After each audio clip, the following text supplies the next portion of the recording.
If you take 5 for 7.4, we talked about this in the last class, who is to blame?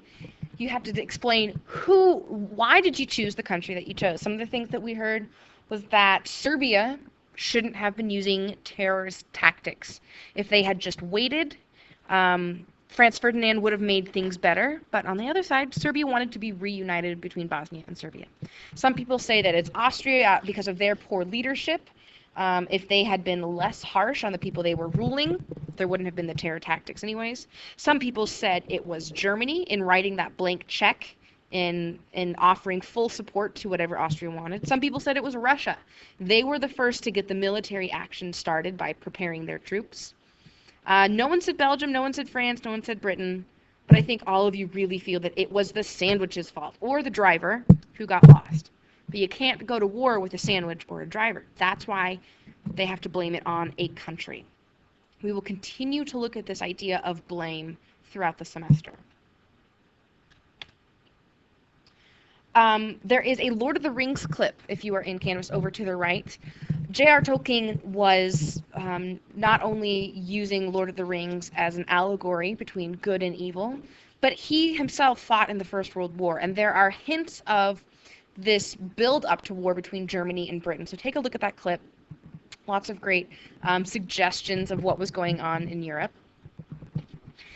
As much as everyone knows that war is a bad thing, people die in war, revenue lost, it's actually sort of exciting. I mean, think of all the times that you hear America. You know, this is a way, war is a way to show your patriotism. That you want to demonstrate how proud you are to be a part of your country by joining the army. So across Europe, young men are excited to sign up to go to war. In France, in Britain, in Germany, town squares are packed. These are young men who they don't want to be in school anymore, or they're tired. They've lived on the farm for 19 years. They need a change of pace. Or they don't like their job in the factory. They want to do something different. So we actually have, even as bad as war is, people are excited for it, including this young man, Adolf Hitler, in Munich in 1914. So here again, here's the Allies. In the center, we have Germany, Austria, Italy doesn't really matter. We really only care about Germany, Austria, and eventually the Ottoman Empire. And on the outskirts, we have France, Russia, and eventually Britain. And if you remember, we did our battle outside. Everyone did a great job seeing really the military tactics that you have to consider. So what we were doing outside was looking at the need for the Schlieffen Plan. This is Baron von Schlieffen, and he realized that Germany was stuck in the middle. On each side, they have an enemy. So Schlieffen comes up with this plan to deal with this issue. And the whole point of it is to avoid a two-front war. Again, those two fronts, France and Russia. Schlieffen's plan, he comes up with this at around 1900. He knows that this will be an issue in the future. And what he suggests is first, get rid of France. They're France. They're weak. We totally whooped them back in 1871 in the Franco-Prussian War. They're French. They're wimpy. So it should be no problem to quickly invade France, take over Paris, because this is like capture the flag. If you can get the other guy's capital city, you have won. So that is the first part of the Schlieffen Plan. If you see here that blue line, the French had built a series of defenses along the border with Germany because they still sort of are sore over the Franco-Prussian War. So that's why Germany can't use that way to get into France, and is why they need to cut through Belgium. They want to take the shortcut through Belgium and then encircle Paris, and then they'll knock the French out of the war. So that's part one of the Schlieffen Plan. Part two is to, once you knock out France, then you can concentrate on Russia. Germany anticipated that Russia would really be the enemy that they would need to focus their energy on. I mean, it's Russia. They have so many soldiers. So this is what the Germans are expecting. And they will have the chance to test this in the first real battle of the war, the Battle of the Marne. So this is early September. Even though everyone starts declaring war in early August, it takes time to get organized, to get soldiers to sign up, to get them uniforms, to get them guns and train them how to use them. So Germany is heading towards Paris. And the French know this. The French know that Paris is the target.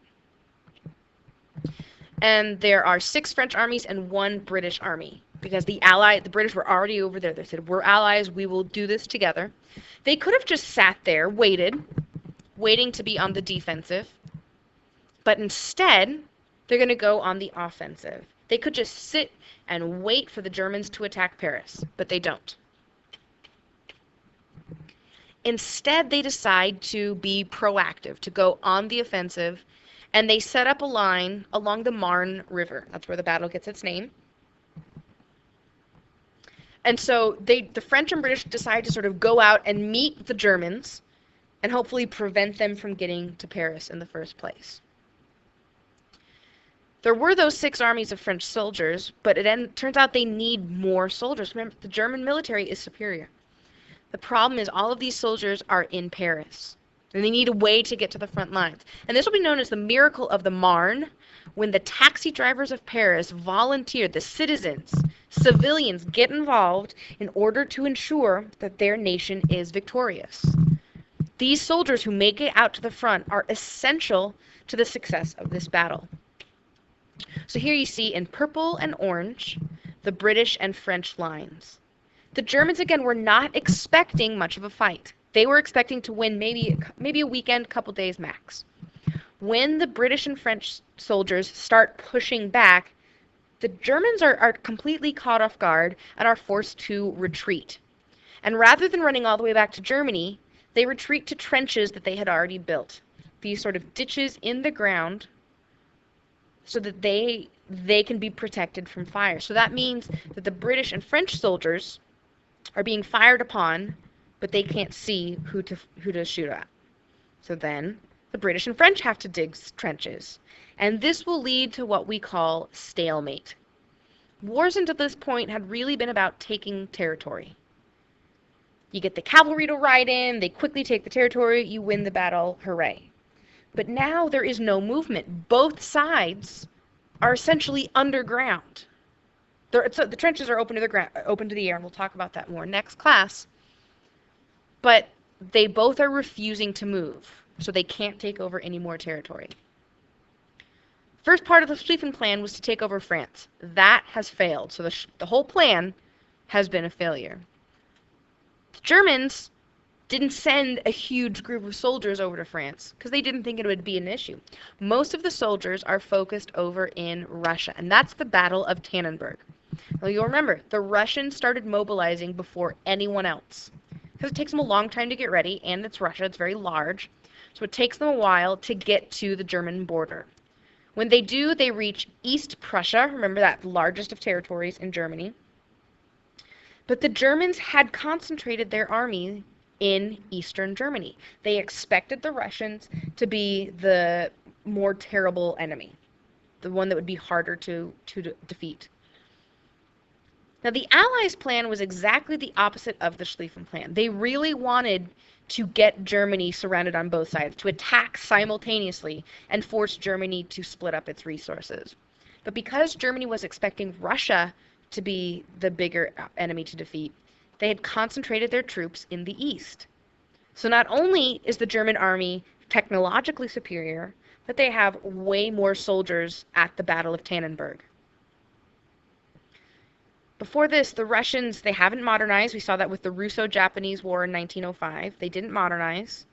And the resulting Russian Revolution of 1905, that the people were embarrassed. The same thing will happen here.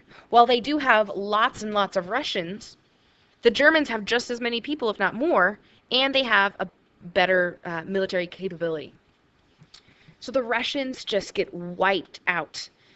92,000 Russian soldiers are captured, and almost 80,000 soldiers killed or wounded, just on Russia's side.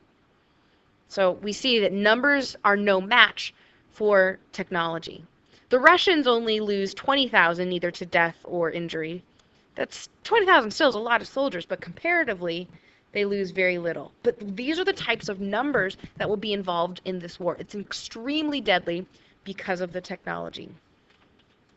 The Russian general, this whole idea of Russian imperial pride, he is so embarrassed that he actually commits suicide rather than have to go back and tell the Tsar about his loss. The Russians, because they have so many soldiers, will still be able to keep fighting, so Germany will still have to fight in the east, but the real war, or most of the war, will take place on the west. So Germany is not able to avoid the one thing that they wanted to. They will get stuck in a two-front war. And we'll talk more about the trenches next time.